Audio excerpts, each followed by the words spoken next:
But you shave every day, Ben. Yes, I do every No, day. I go full hobo for a little bit, and then it takes like 3 or 4 razors to cut through the weeds. So I'm super bummed out.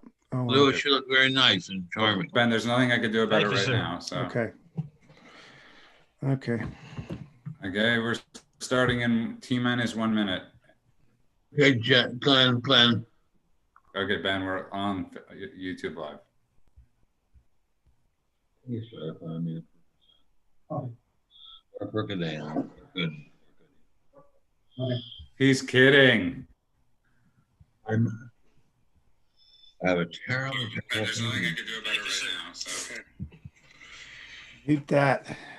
All right. Well, we're live. Hello, everybody.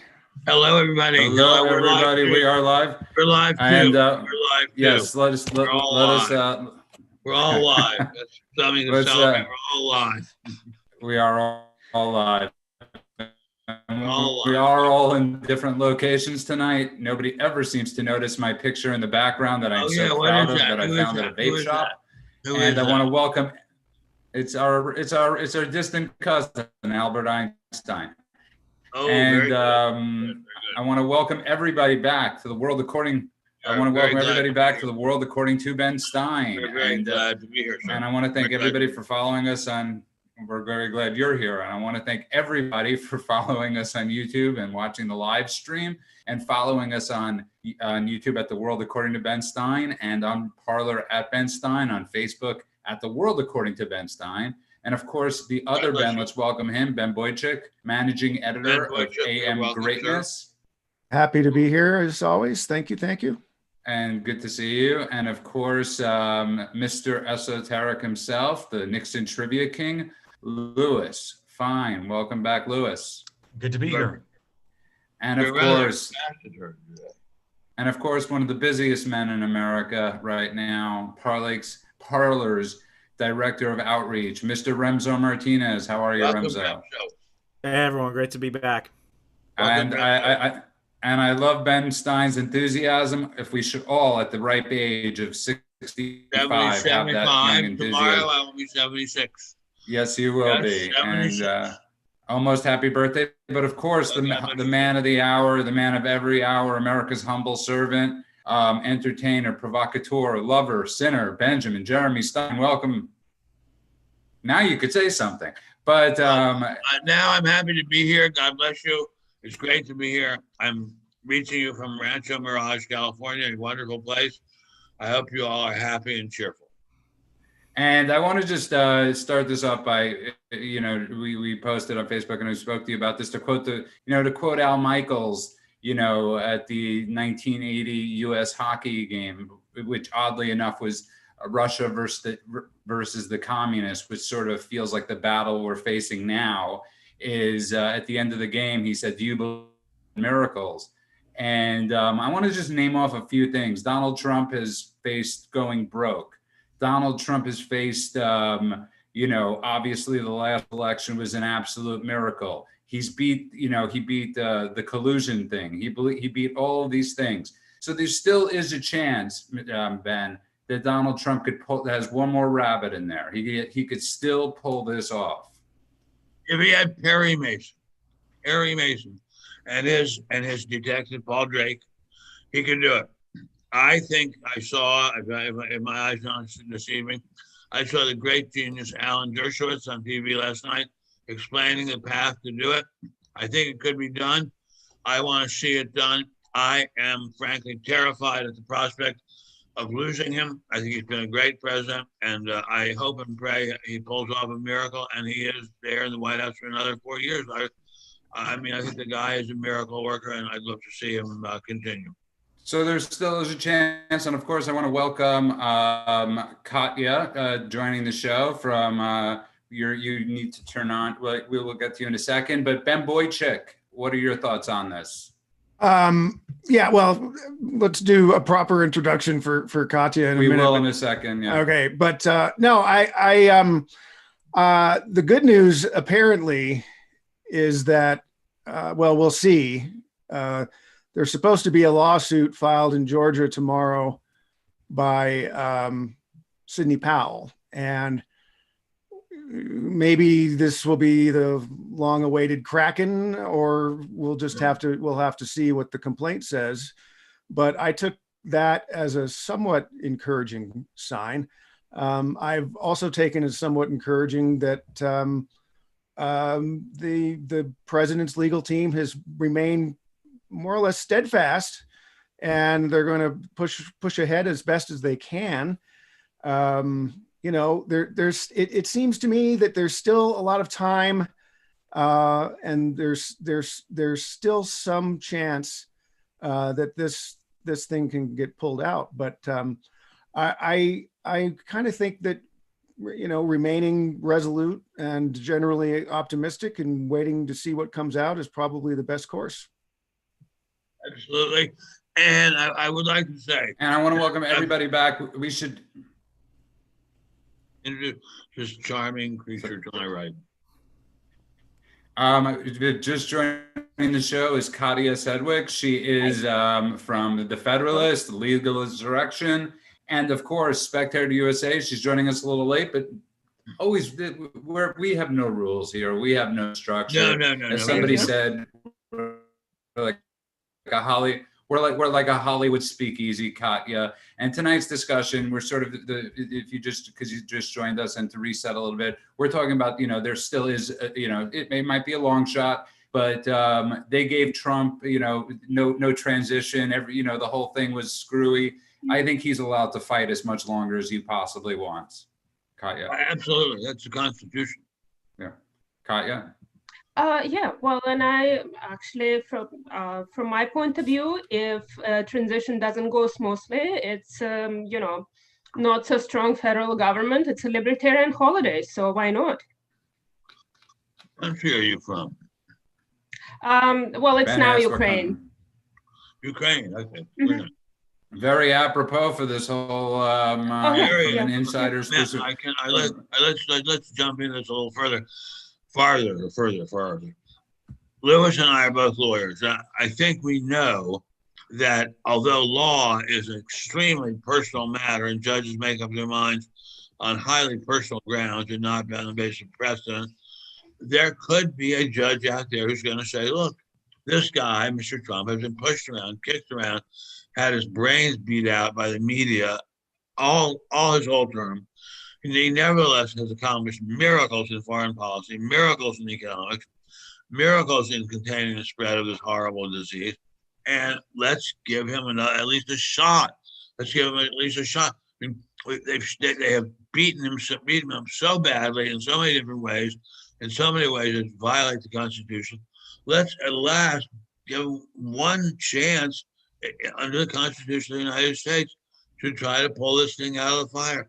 And if he can do it, yes, it's a miracle, not because his case was so far-fetched, because it isn't, but because the media, which is the only real power in America, is so wildly stacked against him. If some judge is going to say, look, I'm going to unstack that stack a little bit and make it so it's fair, that guy or gal is a miracle worker. And I will let Katya respond. Well, I'm not going to say anything about the law because it's not my area of expertise, but I would say that if an election like that would have happened in Ukraine, we would have a difficult time recognizing its legitimacy. You're right. In fact, there's a report today that 97% of Trump supporters, and I don't know who the other 3% are, still believe that the election was stolen. And about just a massive amount of, so on that, let's go to the other lawyer in the room, Lewis, who absolutely really raised the most brilliant point. And I think people really missed the point that Lewis was bringing up, was where are all the mathematicians and statisticians screaming? They might be on Trump's legal team, but for 8 months, Lewis and Ben and everybody else, we watched scientists speak and we were glued to the TV. What makes us think that if the Trump administration would just put the MIT people and all those other people in front of the camera, we might be intrigued once again too, Lewis? Well, timing is of the essence. I think the Trump White House or the Trump legal team may have missed its moment in that regard. But there are discrepancies that are reason for concern. I don't know if they're necessarily legal arguments, but they are reason for concern, and they should concern all citizens. Namely, there is no exit polling, to my knowledge, even though exit polling is very unreliable, to suggest that people split their tickets, that they voted for Biden, but down ballot voted for Republicans.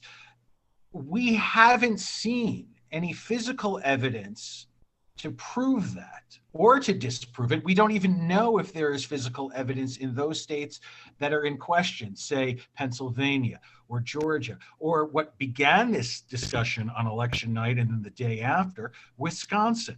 But there's nothing, as I said before, with regard to the exit polling to suggest that people voted for Biden and then down ballot voted for Republicans. What I think may have happened, I don't have the evidence to substantiate this, but what I think may have happened is that the media expected one thing, was surprised by another, and is now trying to square the circle, so to speak. For months or almost a year, we were told that there would be a blue wave.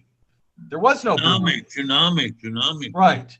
And I took it as a given, without even looking at the polls. I took it as a given that Susan Collins, senator from Maine, didn't have a chance. And she won re-election. And as you watched during the course of election night, Republicans were doing very well. They did well, even though there are still some House seats that have yet to be called, which is shocking enough.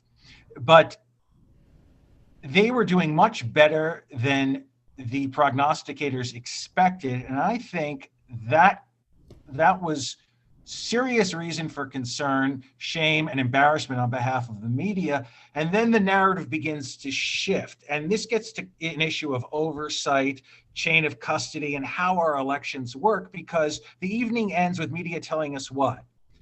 President Trump is in the lead with 90-something% reporting in this state or that state, but not so subtly, come tomorrow morning, we expect that Joe Biden will be the projected winner in Wisconsin, in Pennsylvania, Georgia, No, and you we've raised already great called points. Arizona. Well, You raised great points, and I would love to hear from Rems. Oh, sorry, Ben. Go ahead. Well, let me just say again, and we've been saying this since day one, there are some statistical anomalies here that simply cannot happen.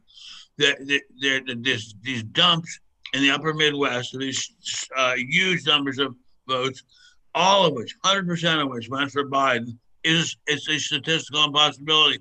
That's being totally ignored by the media, even the mighty, precious New York Times. Nobody is going along with that. How can that be? How can we be ignoring that? How can we be treating it as if it's just ordinary politics as usual? It isn't. Something uniquely astonishing happened in this election. Nobody's treating it as if it were anything but a little minor glitch, favorite term for this election. No, it's not that. It cannot be explained by a glitch. It can be explained by a group of people who are creating the appearance of a glitch. It can't be explained by a glitch. That's a great point. Remzo? When I was at the Washington Times in 2019, I got to ask for a lot of insight from a lot of our reporters who are watching the impeachment hearings and everything with the Mueller report. And one of the things I really remember the most from one of our reporters was this whole thing has been based upon the premise of you've already come to your verdict, you've already reached your conclusion, and now what you have to do is you have to backtrack to find the evidence. And right now, it seems like that's happening. It seems like Project Veritas and a lot of other reporters are finding the evidence while the Trump team goes ahead and screams out the verdict, and they're backpedaling on this. And right now, if there's a crack-in, if there's some type of big expose that's going to happen, time is not on your side. And right now, it's getting to the point where I want to believe it. I want to see that there's giant proof of probably one of the greatest thefts of American electoral history. One of the greatest thefts. Just say it. I need to see evidence. One of the greatest thefts of anything, anywhere. I mean, to steal if it happened, an election in the greatest power in the world, that's unheard of. I mean, that's a very, very, very big theft. There's never been a theft comparable to that. Yeah, I mean, for big claims like this, you need big evidence. I mean, there are a lot of people that are discussing this, and they're often being slandered with being called conspiracy theorists. Right. But, I mean, ultimately, here's the truth about it. For a conspiracy to work, you need 3 people in the room trusting that the other 2 won't go out and spill something. So we've called Biden a moron. We've called him somebody that has dementia. We think that he's surrounded by not so bright people, kind of in the slow lane for this. Yet somehow they were able to go ahead and mastermind a massive rigging across 50 states and hundreds Maybe of he wasn't part of it. Remso. But that's not what people are alleging. Maybe Mr. Biden wasn't part of it. Maybe they figured he was too dopey to be part of it. I doubt. Some other group, and he really does think he won fair and square.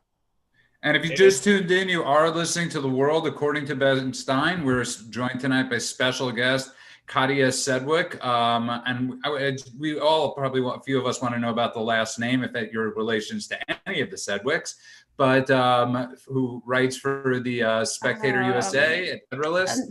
No relations to Edie, no relations to the General Sedgwick, Civil War general.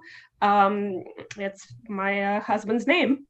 It's a great name. And Ben Boychuk, if you will please tell us about a little bit for people to find us. Ben. Well done. Yep. Yes, well done. I know how to work a mouse. Ben's not Ben Stein, he's Ben Boychuk. Okay, yes. Go ahead, Ben Boychuk. Go for it. I'm trying. Thank you for tuning in to the YouTube live stream. If this is the first time watching, you can. We would be very grateful if you would hit the bell in the upper corner of your screen and subscribe to the channel so you can get notifications when we're going live or when the videos appear. Please like us on Facebook at The World According to Ben Stein. You can find the audio versions of this podcast in many fine venues, including iTunes, Spotify, and on Stitcher. And above all, most importantly, follow us on Parler at Ben Stein. Thank you very much. I want to welcome everybody back to The World According to Ben Stein. I am having certain glitches with the internet. Hopefully the room change helped. But we are talking about the president tonight. We're talking about, and Katya being from the Ukraine, which I want to know, being from a country like that, you came here obviously, and you see what's going on. And you came to us, many people come from places like the Ukraine and other places that come to America to escape this type of stuff. Mm-hmm. How is your perspective on what you see, what's going on right now? It hurts. It definitely hurts. I mean, when I was leaving, it was still the Soviet Union, so I never got to participate in a free and fair election. But what I'm seeing right now, places with close to 100% turnout, that's what you see in Donetsk and Lugansk. That's where fraud happens. And Excellent. It's not possible. Excellent. Thank God for whoever brought this young woman on the show. She's making exactly the right point. These kind of percentages don't happen by chance. They happen by plan. Keep going, Katya, please. Well, likewise, I'm actually, I have a piece coming up soon on election irregularities in California. And of course, everybody knows about California and how some of our laws just difficult to make sense out of, like the jungle primaries, ranked choice voting. Voters poorly understand what's going on to begin with. And to me, it seems like something like that should depress turnout, but it doesn't. And of course, no voter ID laws or very loose voter ID laws, all mail-in voting, that it just seems, I don't find, as a voter, I don't find it reassuring. I want to know that I'm going to vote and my vote will count and no other vote will cancel mine out. I got to tell you, If I would have to guess, I would say, But- like, yes, Joe Biden won California, but we didn't need to have an election to know that. We knew Right, that something like that would happen. But if we do have an election, we have to count every vote, and we'll have to make sure that it's free and fair. And by the way, Ben Stein, Ben Boychik is the amazing person who brought us Katia Sedgwick tonight. So I will let Ben Boychik go for it and comment on this. Well, a couple of observations, and I don't know if this is going to fit into your piece or not, Katia, but ballot harvesting is legal in California. Yeah, that's another. Yeah, that's a big problem, and it's perfectly legal here. Which really makes one think that the reliability of the vote going forward is highly questionable. Yeah, it's basically legalized fraud. Right. It's basically like what? I'm sorry, madam. Basically what? Legalized fraud. Legalized fraud. Fraud. Yeah, very scary stuff. But we've been saying it all along on this show. Something wrong happened that simply is against the laws of mathematics and statistics. Nobody's putting it up on a stage, on a screen. It's as if we six are the only people who discovered it. But everybody I talk to who knows something about statistics says, well, of course you're right. Of course it couldn't have happened by chance. It had to have been some kind of plan. I wonder too, and I'd pose this to you, Ben Stein, and Lewis, in terms of making an argument. If you say, put yourself in the position of the Trump legal team, if you had to go before a judge in, say, Philadelphia, would you say? I mean, one thing I haven't heard, and maybe this argument has already been made, but what I haven't heard and I would kind of like to hear is, Your Honor, our contention is that because of, for example, the removal of poll watchers, the covering up windows to prevent people from observing, forcing people to social distance, not just 6 feet away, but in some cases I've read 100, 150 feet away. Wow. Your Honor, by definition, that is disenfranchising the voters. Those facts alone represent, the disenfranchisement of the voters. Therefore, the whole thing is suspect, and therefore, toss it out. Does that? Yeah, I mean, exactly right. So, look, when the Civil War started, there was nothing in the Constitution that said you're not allowed to leave the Union. You have to stay in the Union. That the Supreme Court only ruled once on that whole issue, and they said you can leave the Union. Secession is allowed under the Constitution.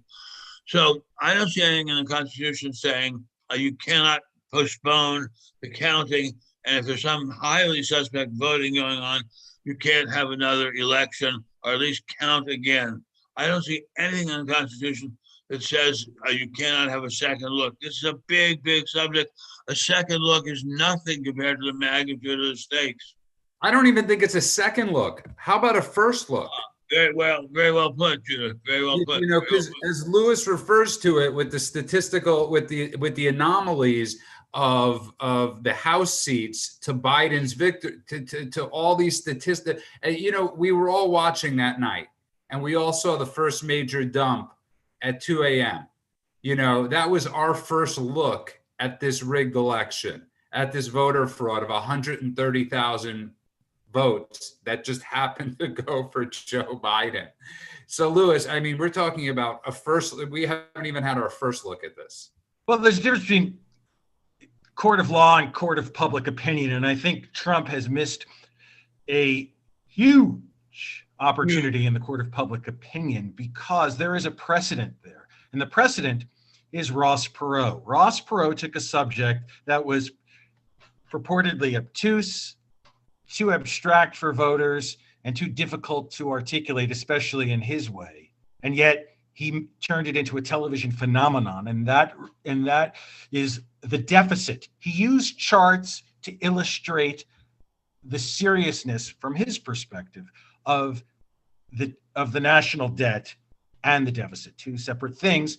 What the Trump team should have done, in my opinion, is if they hadn't bought television time, they should have held the rallies that they've been holding, but instead done it like a modern day version of the Scopes trial, where the person who is the lead statistician with charts that are on the Jumbotron in these arenas says, I want you to look at that red bar and I want you to look at that blue bar. Now, the difference between the two, and I'm going to draw the line here, is, as a matter of statistics, impossible. And then drill down further. Be very specific. Let's look at this district or this county and this state. We're talking about 3 states, or we're talking about 4 states. They needed to outline the argument, enumerate what's in dispute, how many states, how many votes, how many counties, how many poll places, and how many ballots, and also what do we as a people know or have a right to know in terms of reportage, because as recently as January 20th, NBC ran stories about Dominion voting systems and the alleged problems and cybersecurity issues. And now the same news department is running stories saying any such allegations of fraud, mismanagement, abuse, or theft are not only unfounded, but for all intents and purposes, impossible. No, it's a great point. And Ben, I see you getting extremely sad by because what we're doing here is saying politics supersedes mathematics. Now, I think every one of us knows enough about mathematics to know mathematics cannot be superseded. And I go back to a point that we made early on in this show, and I respectfully would like to make it again with respect to my late father. He used to say, when faced with situations such as this, where the people on television say, but look, figures don't lie. My father would say, figures don't lie, but liars figure.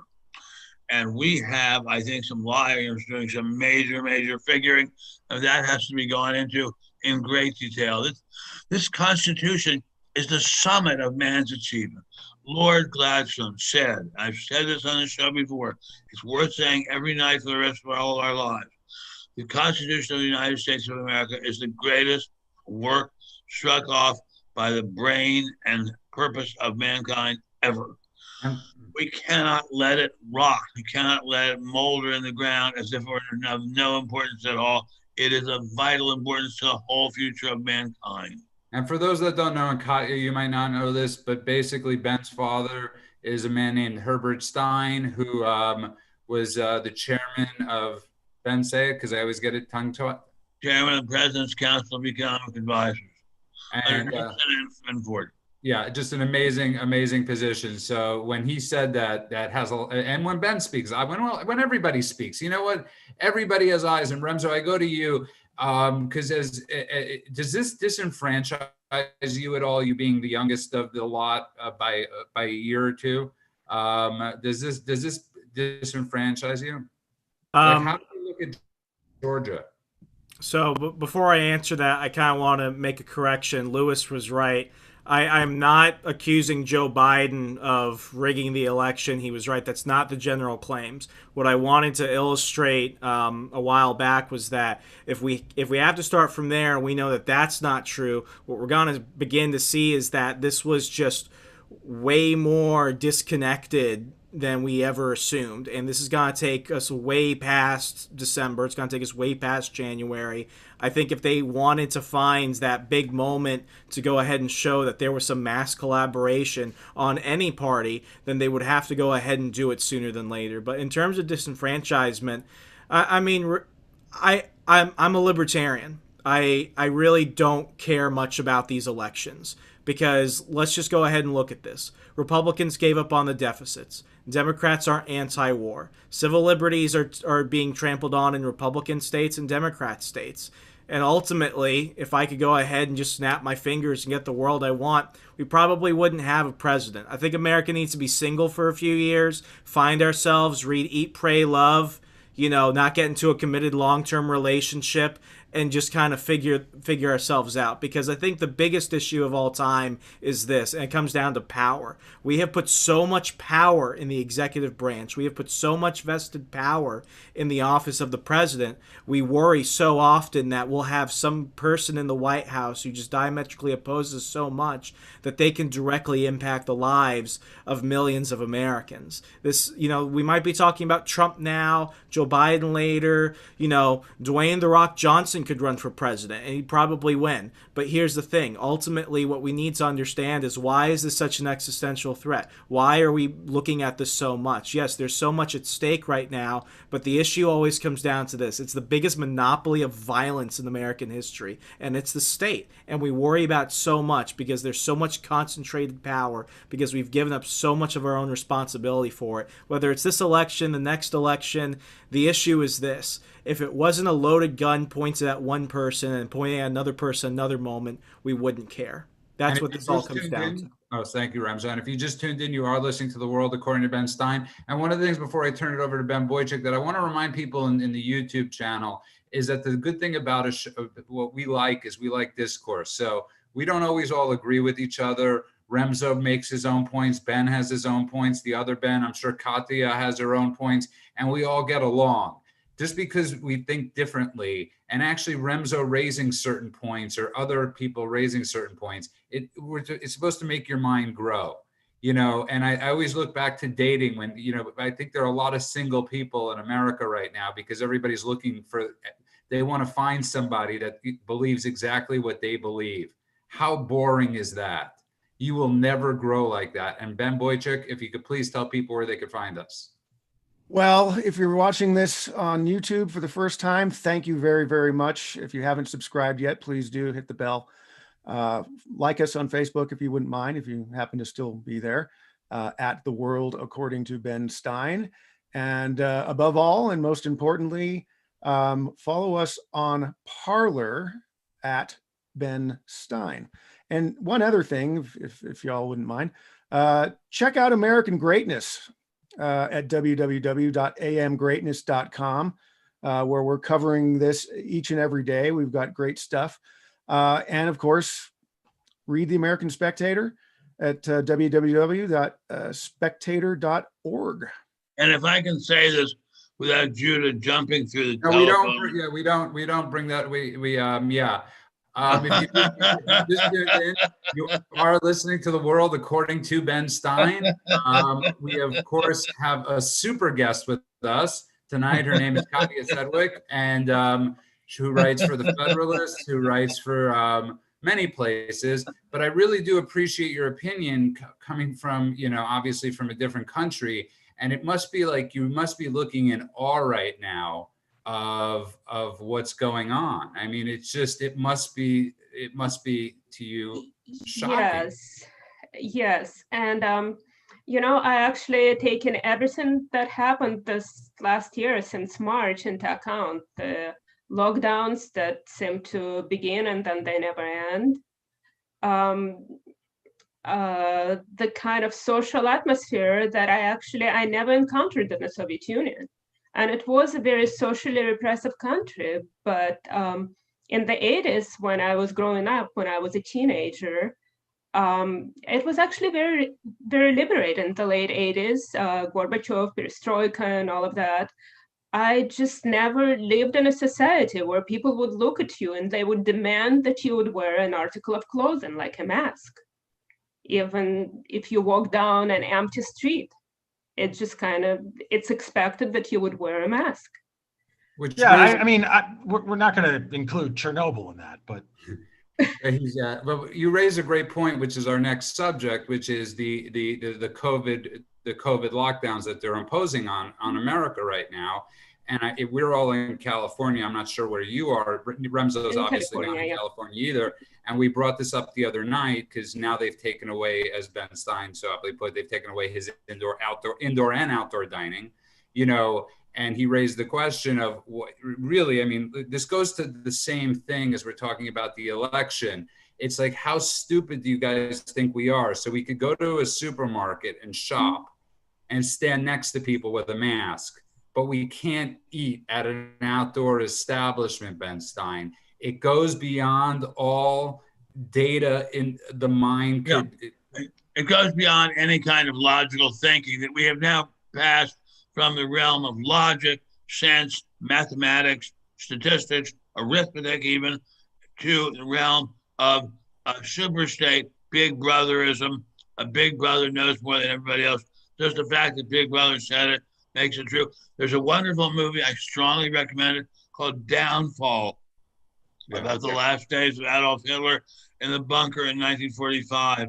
And at one point, somebody asks Eva Braun, Hitler's girlfriend, what does the Fuhrer, I mean, how can you be agreeing with the Fuhrer about this? I mean, everybody knows that there's such and such a thing that he believes in is impossible.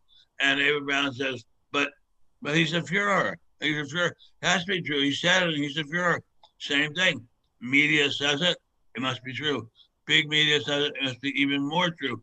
Big media unanimously said it and said that if you disagree with us, you're crazy. It has to be true. It absolutely has to be true. And that's a great point. And Lewis and I actually, and I spoke about this the other night, share a common friend who is more on the fringe with certain beliefs. And that's actually how Lewis and I met. And he brought up the idea years ago to me of beta testing.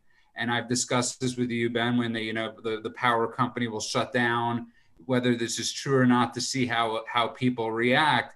And I feel almost, Lewis, like California now is doing one massive beta test for the rest of the country to see what we're willing to withstand as far as dictatorship goes.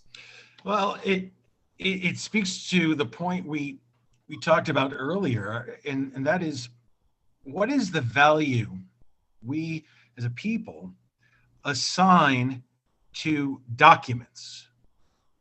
We have paper money, we have a paper constitution, and the question is, does it have the moral authority and the legal tender and the full faith and credit? By which I mean, we do impose greater force and safety for the transport of greenbacks, something that's fungible, dollars, in a Brinks truck to a bank, than we do with votes. And we don't even know how that process works. We can find out if we go online, I presume, to a degree, who counts the ballots in this place or that place. But is California, a testing agent? Well, it's been a trendsetter for decades. It was known during the second half of the 20th century as the America of America, where people could start again. Absolutely, America's America, and that is a very, very huge one. And LA, where many of us are, is America's America. And here, everything is manipulated and screwed up by Hollywood, whose business it is to pull rabbits out of hats. Now let's have some reality testing and see if you're not pulling a rabbit out of a hat, but if you're really looking for the truth instead of an illusion. What are we looking for? What are we going to find? It's a very scary prospect. Well, California does not set trends for the nation anymore. It sets trends that are geared more toward China, because the marketplace from films and such is geared toward action and little dialogue, because, surprise, English heavy dialogue is not going to sell well in China or Asia. And there's a general dumbing down of our so-called soft power, our films, our books, entertainment. It doesn't foster any degree of aspirations or aspirational living by people abroad to come here legally and be Americans. The notion of the American dream is a fantasy in fact, and unfortunately no longer even on film. And Remzo, I just want to talk about this quickly because you brought up something, Lewis, that Ben posted on Facebook yesterday that some people really misconstrued, which was that it's easier to vote than it is to get verified on Parler. And when Ben wrote that and we thought of that, we were saying it should be a lot harder to vote than it is to get verified on Parler, which I I'm very a big advocate for the verification process myself, but we have literally zero. Everybody got in the mail a ballot. Nobody had to prove anything. I mean, there was no proof during this election. It's absolutely frightening that to get Mucinex over the counter, you need a driver's license. But to send in mail-in ballots, you didn't need any sort of anything, Remzo. Yeah, and I thought the post was funny. I laughed because it's true. And, it's like going back to what Lewis so correctly said about, how we protect paper money. I mean, during, I think this is actually, and correct me if I'm wrong, this is probably the first year in probably 2 decades we haven't had a school shooting or something like that. I mean, obviously because there's no one in school. But, when that was occurring and people were asking, how do we go ahead and protect our students? Somehow the idea of putting armed guards there to protect them was just seen as an extreme. But it's like, if you value, human life so much, why wouldn't you want to protect it? We put armed guards in front of vaults. We send armed guards out with handcuffs to briefcases with, pounds of gold and money. Why wouldn't we go ahead and protect human life that way if they're just these designated kill zones for people? And it's because they ultimately aren't talking about the real topic. What they're doing is they're projecting onto what they really want, which is they want no guns. They want no security. They just want to go ahead and use this as a smokescreen for something else. And when it came to this election, for people on MSNBC and CNN and HuffPo to go ahead and say, well, let's talk about how, voter ID laws discriminate against people. The only people who voter ID laws discriminate against are non-Americans. It's called the basics of law. You need to make sure the actual citizens are voting. And why is it? It's because what they want to do is they want to deteriorate the system. And they did this. We received paper ballots in the mail. I didn't even request one. And I know people in Arizona that happened to. I know people in Georgia and Florida and Alabama even that happened to. Because ultimately, it doesn't come down to what is right. It's what it comes down to is what is expedient for their cause. And it's a war mentality of anything goes. You're completely right. And we discussed this the other night, Mr. Stein, is that Republicans do not have that war mentality. And they have in the past, they've had a foreign war policy. But as far as winning elections, Republicans do not, have that. I'm not praising that. I'm not saying it's a good thing. Well, because what they're doing is they're willing to bypass the law. They're willing understand, but we need to fight fire with fire, is my point. And as we have the Georgia elections coming up, Ben, it's Stein. It's very frightening for people to believe in Georgia that their votes are going to count. What's frightening is that this has been going on since the beginning of Mr. Trump's term. The Democrats have been at war against the Republican Party and against Mr. Trump in particular since before he was inaugurated. And basically, we have not been fighting back. I happen to love Lindsey Graham. He's my favorite. My son lives in South Carolina, and Lindsey Graham is the senator. I've contributed to him, considering how poor I am. I've contributed to him quite substantially. He keeps saying he's going to fight, but I hope and pray he does. He hasn't yet. I'd love to see him start. I'd like to see all the Republicans starting. Look, I'm really old compared with anybody else in this panel. I remember Joe McCarthy. He did fight. People smeared him. People said he was a terrible, crazy guy. And I guess in some ways he was. But he fought. And for that, he got smeared. And his children and grandchildren got smeared for all eternity. Let's have somebody like McCarthy come back and actually fight. Ben Boychuk? I'm a little more pessimistic about. Shocking. Yeah, well, about Republicans being able to show any sort of competency when it comes to these matters. I can think of maybe 3 U.S. senators, I think, who might rise to the task, but even them, I think of a guy like Josh Hawley, who says a lot of wonderful things about reining in big tech, but hasn't really been able to do anything. I would humbly suggest that given the political realignment that's underway in this country, that it's not outside the realm of possibility that in the next few years, maybe 4 years, maybe 5 years, the Republican Party as we know it will no longer exist, and that something else may emerge from it, in part because you know, a good many of the 73 or so million Americans who voted for Trump in this election are simply not going to want to go back to the status quo. And let's go back to let's talk about who really started this. Joe McCarthy, not I beg your pardon, not Joe McCarthy, George Wallace of Alabama. It was an amazing thing. George Wallace came along out of nowhere, out of absolutely nowhere, and he said, "You are not being counted. You are not being counted. I'm not talking about racism. I don't care if you're black or if you're white. I want you to be counted. I don't want just the elite and the people who belong to the country clubs to be counted. I want everybody to be counted." And he lived in Alabama, and he said, "Oh, the children of the executives of the big steel companies in Alabama, which is a big steel producing state, or at least used to be, they're counted. But the workers, the people who work on the assembly line, they're not counted. The executives, yes, they're counted. The assembly line workers, they're not counted. I want to count everybody who works and makes a living and is not living on welfare. I want to count all of them." He got the nail right on the head. He won a number of enormously important Republican primaries, and then suddenly he just disappeared. He was swatted, I think his phrase, English have sunk without a trace.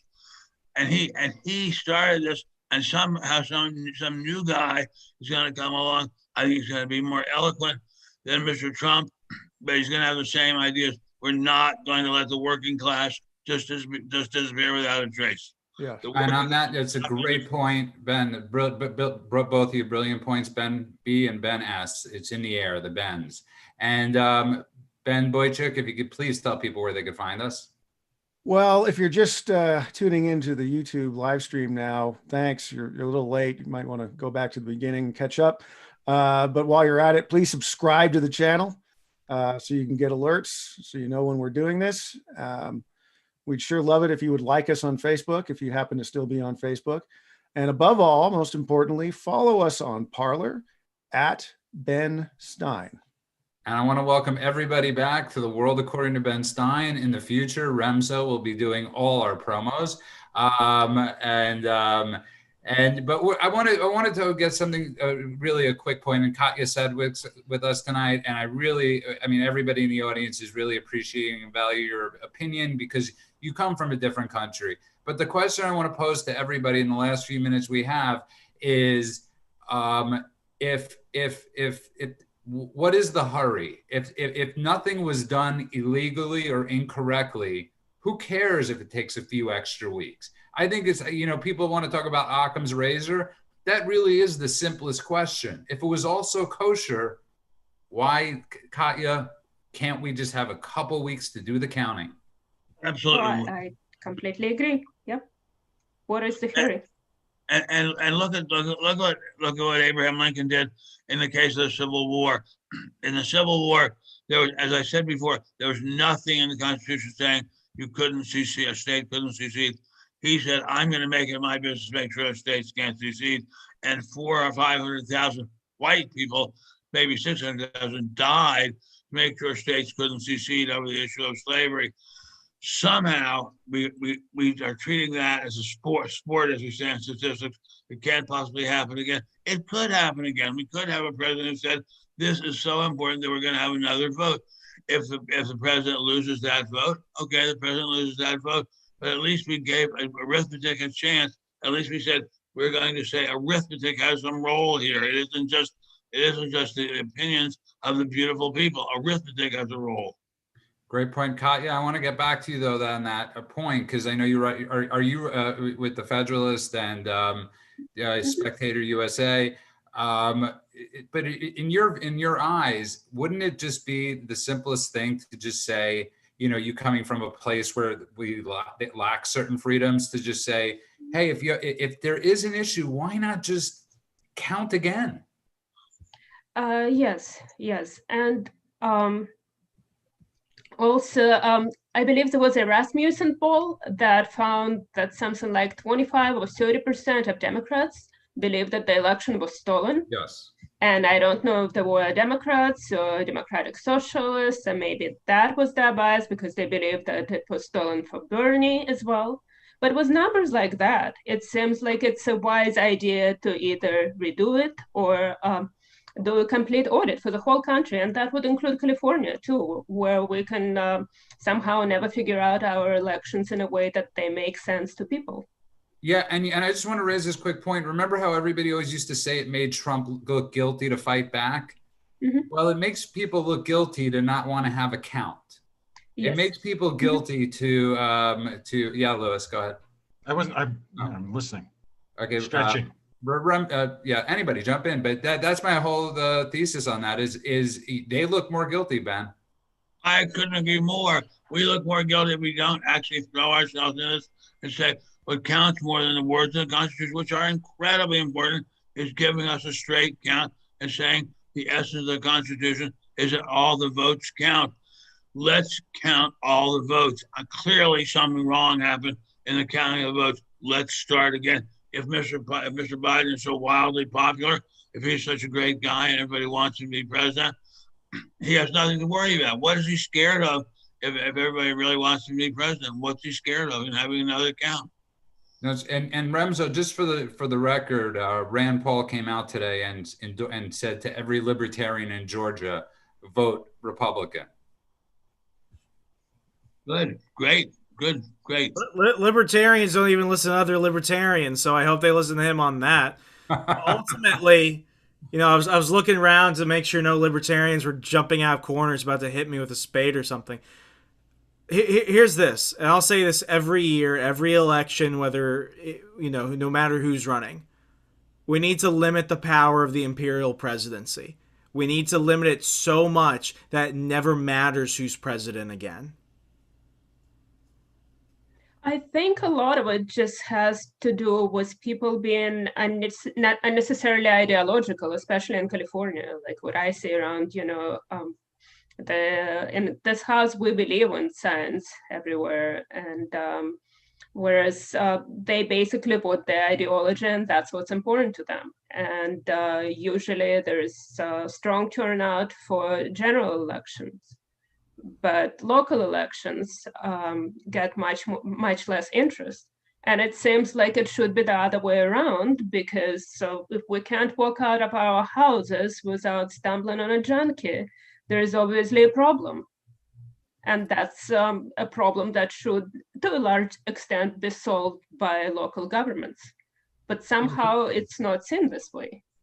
You're completely right, but there's also the fear with local governments of what they're locally doing to us right now in the state of California, Lewis and Ben, who both live or all of us who are under a curfew tonight of 10 p.m., leaving up to the state government, to local governments also could be, Lewis, I saw you raising your hand. No, I was going to say, look, it's very easy, and I know it's popular to run down America, but judge us by how we treat the least among us. Because here we have Remzo, who's in federal custody, joining us. He's in his prison blues, and he still can participate in this program.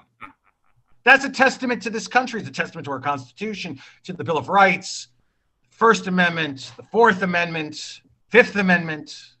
Not that they apply to non-citizens, but still. Lewis, not everybody gets you're crazy.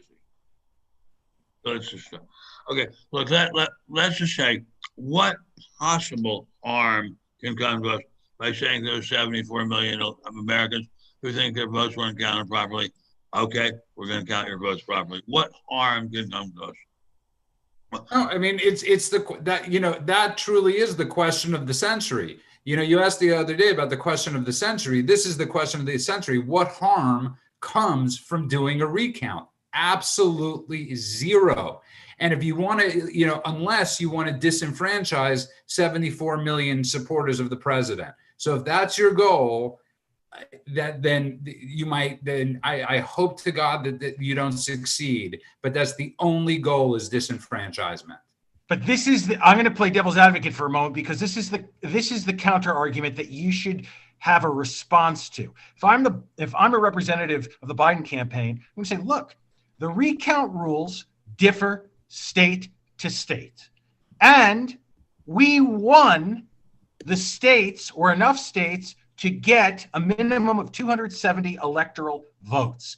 And if there were issues of fraud or there are suspicions of fraud in any of those states, but take, say, Wisconsin, Georgia, and Pennsylvania as examples, then there would be either an automatic recount or the courts are decisively going to rule in President Trump's favor. That's the response we have to anticipate and have a counter response to. Let's go forward. Let's go forward with it. As we've all agreed, what is the harm from doing it? Where's the harm come from? Well, I'll play. That it disenfranchises if we don't do recount, if it's not a free and fair election, we don't just disenfranchise the people who voted for the person who allegedly lost, but disenfranchise everyone. Because if to get to the result, you have to cheat, then no vote matters. And by the way, we didn't have to vote. No, but you raise a great point, Katia, and I'll throw this to everybody, because basically for the past 4 years, they've tried to disenfranchise the Trump supporter. For 4 years, they've done every single investigation known to man. They've browbeaten us. They've done everything in their wildest dreams. And in this election, they've done the same thing by stealing it, by rigging it. They've tried once again to disenfranchise us, Ben Boychuk. And the question is, do you see it working? The disenfranchisement? Yeah. Yeah, I do. But here's the thing about that. Depending on how these court cases go, people need to be in the streets, I think. And not just on this election. They need to be in the streets over the way governments are handling COVID-19. Mm-hmm. And I'm going to use the remainder of the time that we have, which is not much, to talk about one way that people can do that. We're in the process, we talked about it on the show the other night, we're in the process of putting together a demonstration on Sunday night in Beverly Hills. More details to come, but we're going to get together around 9:30 on Sunday night in Beverly Hills. PM, Sunday night, PM.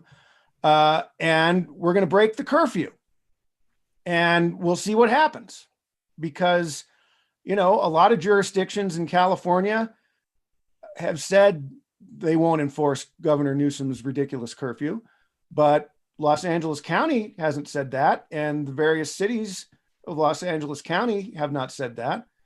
And, we've talked about before how there in many cities, including Beverly Hills, there are steep fines for not wearing a mask outside. So, we're going to get together on Sunday night, and we're going to show that this curfew, anyway, is a complete farce. And I hope everybody who's listening to this, if you're in Southern California, and it's the end of a holiday weekend, I realize, but if you're close by, come out and join us, because it should be a real humdinger of a deal. Remember, nobody's really working. Raza unida de semprevancara. You remember, nobody's really working, so it's not like you're going to miss your job the next day. So, I mean, every restaurant owner, every waiter, you're going to be late to the living room? Commute was insane. You can't believe it happened in the hall. I will be. I'm so excited about this. It's great. It's just great. Yes. Great. And here's the kicker. We're not just going to break curfew, but we're also going to dine out. So Ben will be eating outdoors, which is also illegal. So Ben, you might get double fined, but that's what we're willing to do. What is?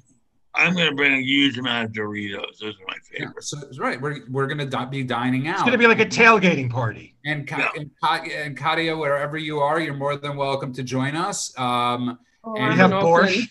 Sorry, Katia. I'm in Oakland. I'm near Oakland. You chose wisely. That's no excuse. Remzo, I know you will not be joining us because you did not accept our plane ticket that we sent to you.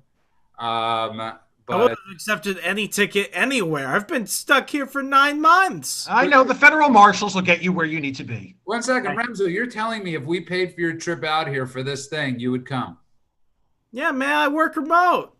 Okay. That's that Ben Boychuk. I'm not saying right now. I've got plans. You didn't ask me in advance. You guys sprung this up on me, but next time we can pre-plan. No. That's no. Plans are not an excuse. You have to be there. Remzo, it's COVID. There are no real plans anymore. You know, come on, man. As Joe Biden says, Remzo, if come on, man, Remzo. Someone's got to make sure the parlor trains run on time. Yeah, you could do that abroad. And and again, I want to just Ben Boychuk, and I are coordinating this because Ben Stein told us we are. But on that note, we had dinner last night, and sadly, Lewis, I'll give you about 30 seconds because Lewis had a passing a few hours ago of somebody very special in his life, and and Lewis, if you could tell us about your. Yeah, so I had Ben Boychuk and Judah and his wonderful girlfriend. They joined my family for dinner last night, and they got to meet my wife's. I say my wife's, it's ours, but it was my wife's because he predates me. Our beagle Manny that she adopted. He was a rescue, and he was and he had one eye. He had his eye removed about a month and a half ago. He was dancing with Judah's girlfriend and my wife and daughter, and he passed away today. And if anybody knows sadness about passing of dogs, obviously it's Ben Stein. It's all of us. It's heartbreaking, and our hearts go out to you, Lewis. Thank you. And I want to just thank everybody for listening, but I also want to tell everybody, don't give up the fight yet. Okay, there's still, President Trump is one of those people that, doesn't give up. Ben Stein, as you say, he never gives up. He never surrenders. And as long as he doesn't concede, we're there with him for the party as long as he wants to go on. Well, we don't give up. We have a plan. We want an America that is free. We want an America that's part libertarian, part Republican. We want an America that believes in God. We want an America that worships and reverences life. These things are not going to change no matter who gets sworn in on January 20th. We believe in life and liberty. You couldn't have said it better, and it's a perfect way to end the show. I want to thank everybody for listening to The World According to Ben Stein. Of course, I want to thank Ben Boychuk, managing editor of American Greatness, and you can find him at BB Boychuk on Parler, and you could find Louis Fine at L Fine on Parler. You can find Remzo Martinez at Remzo. You could find Ben Stein at Ben Stein. And Katya, I know you're on Parler. You could find you there at Katya, I believe. Mm-hmm. And you got blessed, and nobody else had that name. And I want to remind everybody that they could to follow us on YouTube at The World According to Ben Stein. Like us on Facebook at The World According to Ben Stein. Follow us on Parler at Ben Stein.